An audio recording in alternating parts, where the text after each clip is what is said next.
Los arqueólogos siguen descubriendo artefactos que simplemente no encajan en nuestra línea de tiempo. Objetos tallados con precisión imposible, elaborados con materiales que las herramientas antiguas ni siquiera deberían poder manejar, e ingenierizados con técnicas que no podemos explicar. Estos descubrimientos no solo plantean preguntas, desafían toda la historia de cómo comenzó la civilización humana. Y aquí está lo más inquietante. Muchos de estos artefactos están guardados en almacenes de museos, mencionados brevemente en publicaciones académicas oscuras y luego convenientemente olvidados, no porque no sean reales, no porque no sean significativos, sino porque son demasiado problemáticos, demasiado disruptivos para las narrativas establecidas que hemos construido sobre el pasado humano. La ciencia nos lo esconde en la cara, presentando estos objetos como curiosidades menores mientras evita confrontar sus implicaciones completas. Hoy descubrirás 5 descubrimientos reales que la arqueología convencional preferiría que no cuestionaras demasiado profundamente. A través de las antiguas llanuras de Japón, donde montículos funerarios se elevan como monumentos de tierra a eras olvidadas, los arqueólogos descubrieron una serie de estatuas de arcilla que continúan desconcertando a los historiadores. Estos objetos, conocidos como haniwa, se encuentran en filas silenciosas alrededor de tumbas del periodo Kofun, con forma humana, con forma animal y a veces moldeados en formas que parecen completamente abstractas, como si representaran seres o conceptos que ya no se entienden. A primera vista, muchas de las figuras se asemejan a guerreros, bailarines o asistentes, sus cuerpos cilíndricos y rasgos expresivos elaborados con simplicidad deliberada. Sin embargo, otros haniwa son mucho más extraños.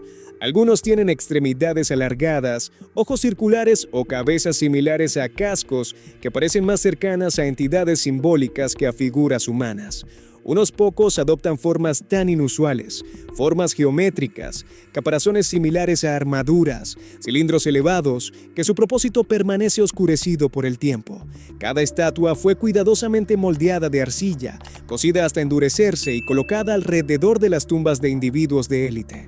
Su disposición sugiere un límite entre el mundo de los vivos y el reino de los muertos, como si las figuras formaran un anillo protector o guiaran a los espíritus a través de un viaje invisible.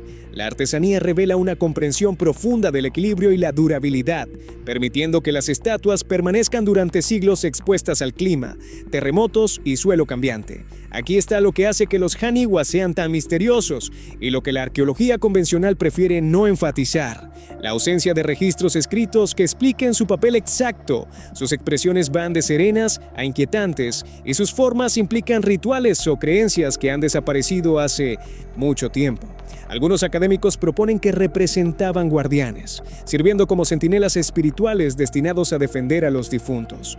Otros creen que simbolizaban compañeros, asegurando que aquellos enterrados dentro de los montículos nunca estuvieran solos. Y hay teorías de que los haniwa más abstractos codifican ideas cosmológicas, representaciones de fuerzas, mitos o deidades perdidas en la historia. Pero aquí está lo que rara vez se discute en las narrativas arqueológicas convencionales: las formas geométricas más extrañas, las que no se parecen a humanos ni a animales, sugieren conocimiento de conceptos abstractos y representación simbólica que supuestamente no debería existir en el Japón del siglo V. Los arqueólogos han notado que las figuras no fueron enterradas dentro de las tumbas, sino posicionadas afuera, formando un perímetro que podría haber servido como un límite social o metafísico. Pero lo que rara vez se menciona es la sofisticación técnica requerida para producir estos objetos. La arcilla debe ser preparada con las proporciones correctas de agua y minerales. La cocción debe ser controlada con precisión para evitar grietas. Y las formas más complejas requieren comprensión de la física estructural para asegurar que permanezcan de pie durante siglos. Los haniwa representan un nivel de planificación social, organización y capacidad técnica que no encaja ordenadamente en nuestras narrativas sobre las sociedades japonesas del primer milenio. Y sin embargo, están relegados en gran medida a notas al pie en discusiones más amplias sobre arqueología japonesa, tratados como curiosidades culturales en lugar de evidencia de sofisticación que podría obligarnos a reconsiderar nuestras suposiciones sobre las capacidades de las sociedades antiguas. Pero si estatuas japonesas con formas imposiblemente abstractas te dejan cuestionando lo que sabes, prepárate para lo que se encontró en una tumba egipcia, un objeto tan precisamente ingenierizado que parece un componente mecánico, creado miles de años antes de que se supusiera que tal ingeniería existiera. En lo profundo de la tumba del príncipe Sabu, enterrado en las arenas del antiguo Egipto hace más de 5000 años, los arqueólogos descubrieron un artefacto diferente a cualquier otra cosa en el reino antiguo. Descansando junto a cerámica, recipientes de piedra y objetos ceremoniales, había un disco tallado de esquisto metamórfico frágil, un material notoriamente difícil de moldear y mucho menos esculpir con precisión. Sin embargo, el objeto ante ellos poseía una forma tan intrincada, tan equilibrada y tan técnicamente refinada que inmediatamente desafió las expectativas de la artesanía dinástica temprana.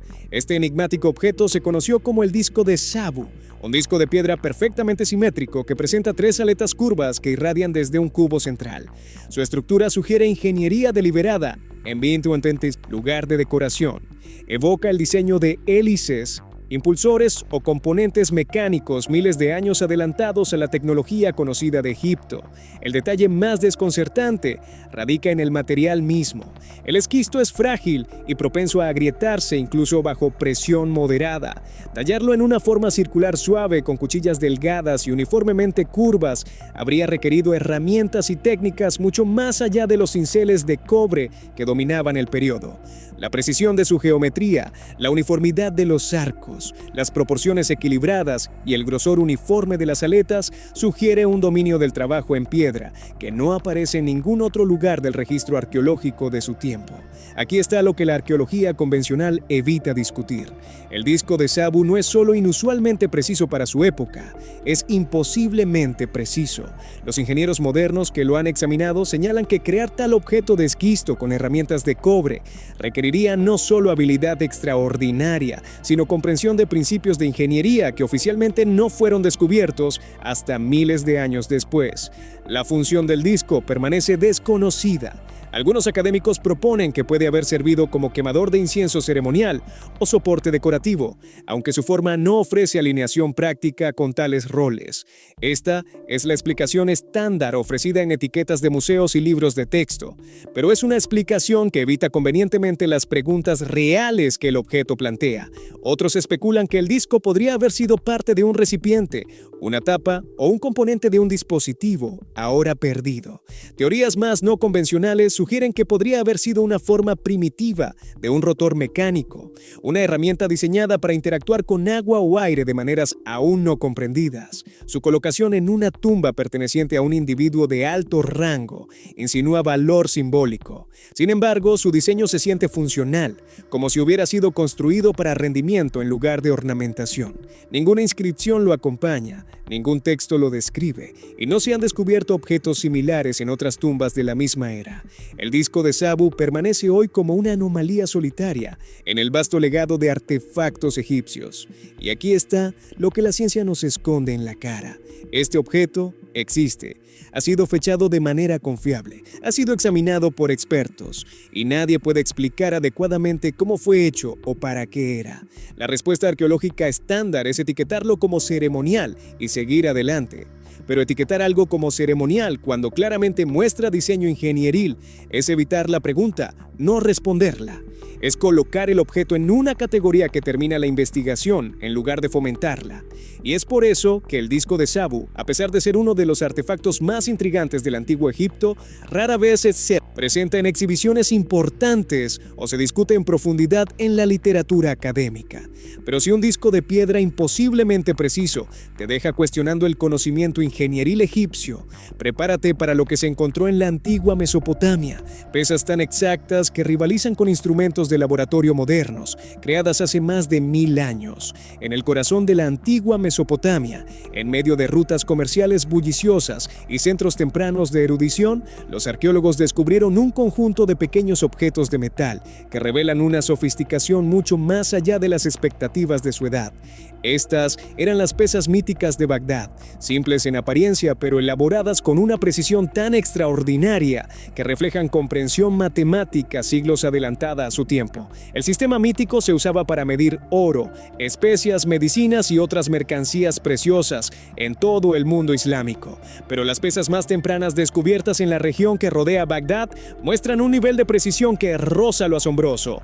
Cada pesa, a menudo no más grande que una moneda, coincide con su valor estándar con desviaciones tan minúsculas que rivalizan con instrumentos de laboratorio modernos. A pesar de haber sido creadas hace más de 1000 años, su exactitud sugiere más que artesanía cuidadosa.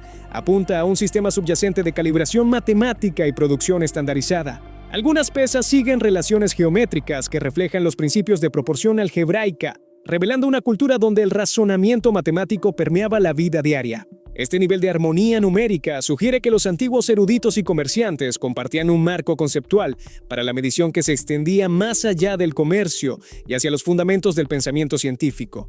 Aquí está lo que hace que las pesas míticas de Bagdad sean tan significativas y lo que la arqueología convencional minimiza rutinariamente. No estamos hablando de pesas que son aproximadamente precisas, estamos hablando de pesas que son precisas dentro de fracciones de gramo, mostrando uniformidad que requeriría procesos de fabricación estandarizados, control de calidad y comprensión de conceptos metrológicos que oficialmente no fueron formalizados hasta siglos después. La existencia de estas pesas ultraprecisas desafía suposiciones sobre la línea de tiempo tecnológica de las sociedades islámicas y mesopotámicas tempranas. Sugiere que hace 1000 años, los artesanos en Bagdad tenían acceso a técnicas de fundición, métodos de calibración y estándares matemáticos que asociaríamos con periodos mucho posteriores de desarrollo científico. Sin embargo, estas pesas reciben relativamente poca atención en narrativas populares sobre tecnología antigua. Son mencionadas en publicaciones académicas especializadas, catalogadas en colecciones de museos y luego en gran medida ignoradas en discusiones más amplias sobre logros científicos medievales. ¿Por qué? Porque reconocer plenamente su sofisticación requeriría admitir que nuestras narrativas sobre el desarrollo tecnológico lineal están simplificadas en exceso. La ciencia nos lo esconde en la cara al presentar estos objetos como ítems de comercio ordinarios en lugar de evidencia de capacidades metrológicas extraordinarias, al tratarlos como curiosidades técnicas menores en lugar de desafíos a nuestras suposiciones sobre cuándo y dónde surgió la fabricación de precisión. Pero si pesas medievales con precisión moderna te dejan asombrado, prepárate para lo que se encontró en el amanecer más temprano de la civilización egipcia. Un objeto tallado con tal cuidado, con tal complejidad simbólica que todavía no podemos descifrar completamente su significado miles de años después.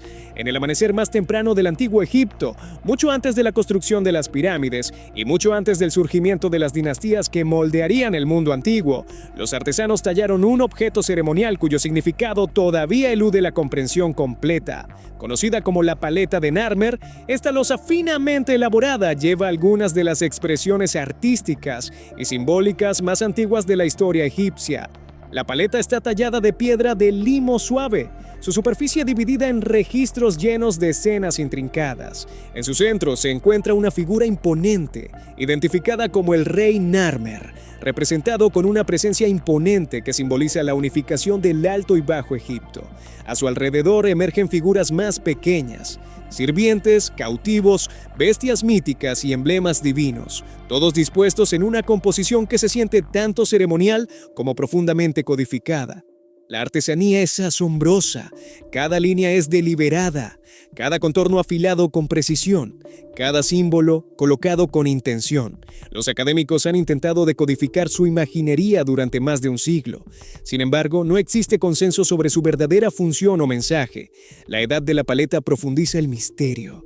Datando de alrededor del año 3100 a.C., se encuentra en el límite entre la prehistoria y la tradición registrada. Aquí está lo que hace que la paleta de Narmer sea tan significativa y lo que la arqueología convencional trata superficialmente. Este no es solo arte temprano, es un sistema de comunicación visual complejo que combina representación pictórica, simbolismo jeroglífico y narrativa histórica, de maneras que supuestamente no deberían existir en este punto de la historia egipcia. La paleta muestra comprensión sofisticada de composición, jerarquía visual y narración simbólica. Las figuras están dispuestas según convenciones estrictas que persistirían en el arte egipcio durante 3000 años. Los símbolos ya están completamente formados, sugiriendo que este sistema de representación no surgió repentinamente, sino que tenía antecedentes que no hemos descubierto. Y sin embargo, la paleta de Narmer es típicamente presentada en libros de texto simplemente como un artefacto del periodo dinástico temprano, sin discusión completa de lo que su existencia implica sobre el desarrollo de la escritura, el arte y la organización estatal en Egipto. Es tratada como el comienzo de la historia registrada egipcia en lugar de evidencia de que debe haber habido un largo periodo de desarrollo previo que no dejó casi rastros. La ciencia nos lo esconde en la cara al presentar la paleta de Narmer como un punto de partida en lugar de como evidencia de un pasado aún más antiguo que no entendemos. Al enfocar la discusión en quién fue Narmer y qué eventos políticos representa la paleta, mientras evita preguntas más profundas sobre cómo surgió tal sofisticación artística y simbólica tan completamente formada. Pero si una paleta egipcia que aparece completamente formada al amanecer de la civilización te deja cuestionando lo que vino antes, prepárate para el descubrimiento final. Ganchos de pesca de cobre creados por una cultura que supuestamente no tenía tecnología metalúrgica, pulidos con tal perfección que rivalizan con trabajos en metal de miles de años después, a lo largo de las costas escarpadas del antiguo Japón, en un mundo moldeado por montañas boscosas y mares cambiantes. El pueblo Jomon creó objetos que continúan asombrando a los investigadores miles de años después.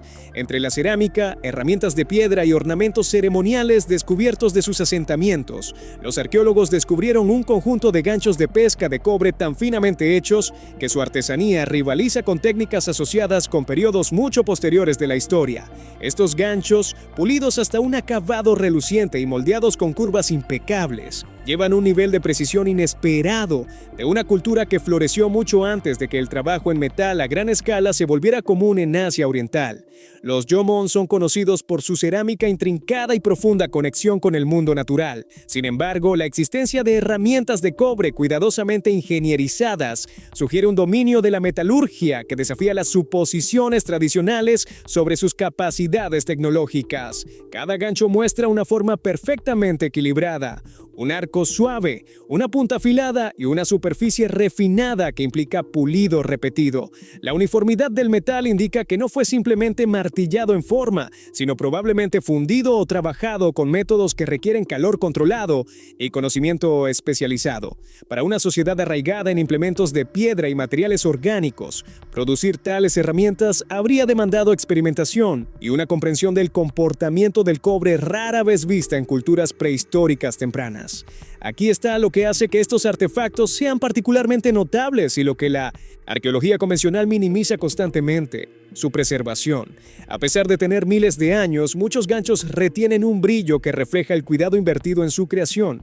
Sus formas sugieren funcionalidad, no exceso ceremonial, como si hubieran sido elaborados por artesanos que entendían exactamente cómo el metal podía desempeñarse en el exigente entorno de la pesca costera.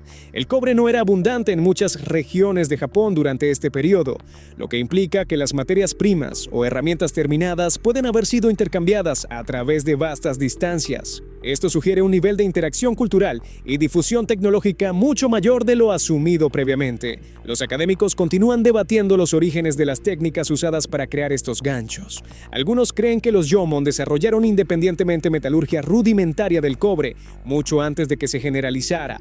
Otros proponen influencia de culturas distantes transportada a través de migración o rutas comerciales que permanecen en gran medida no documentadas. Sea cual sea la explicación, los ganchos de cobre permanecen como evidencia de una tradición tecnológica tejida silenciosamente en el tejido de la vida Jomon. Y aquí está lo que la ciencia nos esconde en la cara. Estos ganchos demuestran trabajo en metal sofisticado en una cultura que oficialmente se clasifica como neolítica o premetalúrgica en la mayoría de los libros de texto. La respuesta arqueológica estándar es tratarlos como anomalías, como excepciones que no cambian la narrativa más amplia sobre cuándo y cómo se desarrolló la metalurgia en Japón. Pero cuando tienes docenas de estos ganchos, todos mostrando artesanía consistente, todos requiriendo técnicas sofisticadas. ¿En qué punto dejan de ser anomalías y comienzan a ser evidencia de que nuestras narrativas están equivocadas? La respuesta es que nunca lo hacen dentro de la arqueología convencional, porque reconocer plenamente las implicaciones de los ganchos de cobre Jomon requeriría reescribir cronologías establecidas sobre el desarrollo tecnológico en Asia Oriental. Requeriría admitir que las culturas de cazadores-recolectores eran capaces de metalurgia sofisticada miles de años antes de que se supusiera que tales capacidades existieran. Y requeriría reconsiderar cuántas otras sociedades primitivas pueden haber poseído tecnologías que simplemente no dejaron rastros obvios en el registro arqueológico. Entonces, los ganchos son catalogados, fotografiados, ocasionalmente exhibidos en museos regionales japoneses y luego en gran medida excluidos de narrativas más amplias sobre la prehistoria japonesa. Son mencionados en artículos académicos especializados, pero rara vez integrados en historias generales de desarrollo tecnológico. La ciencia nos lo esconde en la cara al presentar estos objetos como curiosidades locales en lugar de desafíos a suposiciones fundamentales. Estos idénticos descubrimientos, los Haniwa, el disco de Sabu, las pesas míticas de Bagdad, la paleta de Narmer y los ganchos de cobre Jomon representan artefactos que existen en colecciones de museos, que han sido estudiados por expertos y que desafían aspectos fundamentales de nuestras narrativas sobre el desarrollo de la civilización humana. Los Haniwa muestran pensamiento abstracto y planificación social sofisticada en el Japón del primer milenio. El disco de Sabu demuestra ingeniería de precisión miles de años antes de que se supusiera que tales capacidades existieran. Las pesas de Bagdad prueban fabricación estandarizada y metrología precisa en la Mesopotamia medieval. La paleta de Narmer aparece completamente formada al amanecer de la civilización egipcia, sugiriendo un periodo de desarrollo previo mucho más largo. Y los ganchos Jomon demuestran metalurgia sofisticada en una cultura clasificada como premetalúrgica. Colectivamente, estos descubrimientos pintan una imagen de un pasado humano que es mucho más tecnológicamente sofisticado, mucho más variable y mucho menos lineal de lo que nuestros libros de texto admiten. Sugieren que las capacidades no se desarrollan en progresión ordenada desde lo primitivo hasta lo avanzado, sino que surgen en lugares inesperados, florecen en culturas aisladas y luego a veces se pierden completamente. Y sin embargo, estos descubrimientos reciben relativamente poca atención en narrativas populares sobre historia antigua. Son presentados como curiosidades, como excepciones que confirman la regla, como anomalías que no cambian el panorama general. ¿Por qué? Porque reconocer plenamente sus implicaciones requeriría repensar suposiciones fundamentales sobre cuándo y dónde surgieron las capacidades tecnológicas, sobre qué culturas eran avanzadas y cuáles eran primitivas, sobre si el progreso tecnológico es realmente tan lineal como nuestras narrativas sugieren.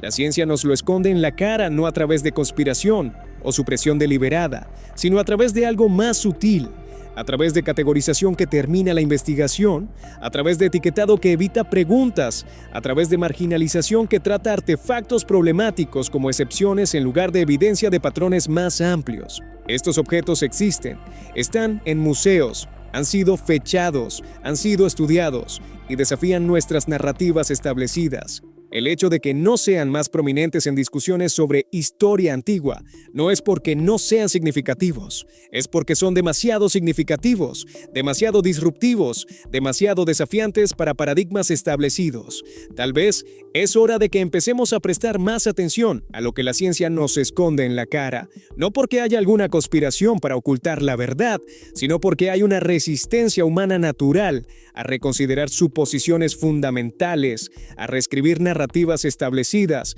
a admitir que lo que pensábamos que sabíamos puede estar incompleto. Estos 5 descubrimientos nos invitan a hacer precisamente eso: reconsiderar y reconocer que el pasado humano es mucho más complejo, mucho más sofisticado y mucho más misterioso de lo que nuestras narrativas simplificadas admiten. Los objetos están ahí, esperando que hagamos las preguntas correctas. La única pregunta es si estamos dispuestos a escuchar lo que tienen que decirnos.